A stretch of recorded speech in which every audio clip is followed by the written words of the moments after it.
Hello दोस्तों, कैसे हैं आप। उम्मीद करती हूँ आप सभी बहुत अच्छे होंगे।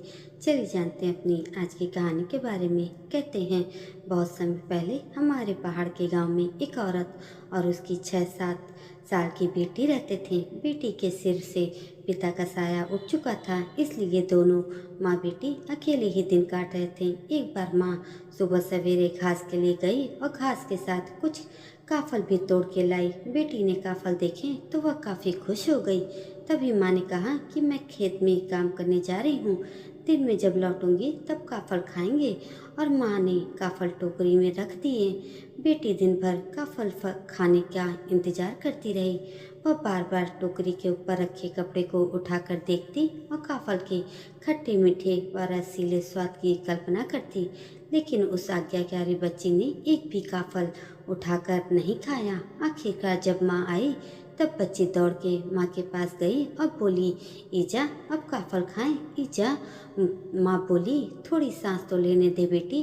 कुछ देर के बाद माँ ने काफल की टोकरी निकाली। उसका कपड़ा उठाकर देखा तो काफल काफी कम नजर आ रहे थे। ये देखकर वो बोली कि अरे ये क्या, काफल कम कैसे हुए, तूने खाए क्या। बेटी बोली, नहीं माँ, मैंने तो चखे भी नहीं। बेटी की इस बात पर माँ को एतबार न हुआ।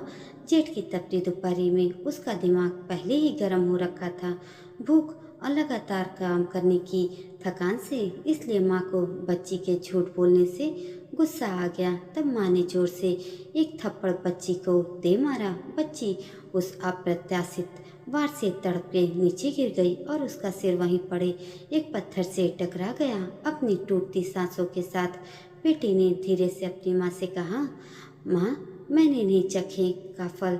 और इतना कहते ही उसके प्राण पखेरु उड़ गए। एक क्षण के बाद माँ का क्षणिक आवेग उतरा तो उसे होश आया कि उसने क्या कर दिया है। तब वह बच्ची को गोद में लेकर प्रलाप करने लगी, ये क्या हो गया मुझसे, ये मैंने क्या कर दिया।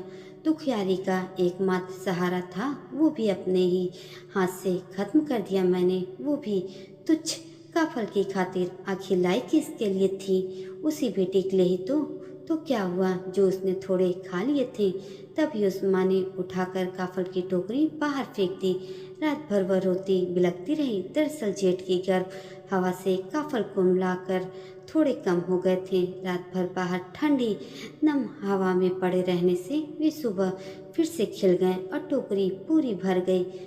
अब माँ की समझ में आ गया था, इसलिए वह भी पश्चाताप में खुद का सर पटक पटक कर मर गई। कहते हैं कि वे दोनों ही माँ बेटी मर के पक्षी बन गई थी। और आज भी जब जंगल में काफल पकना शुरू होता है तो इन दोनों में से एक पक्षी बड़े करुण भाव में गाता है, काफल पाको नी चखो। काफल पके हैं पर मैंने नहीं चखे हैं।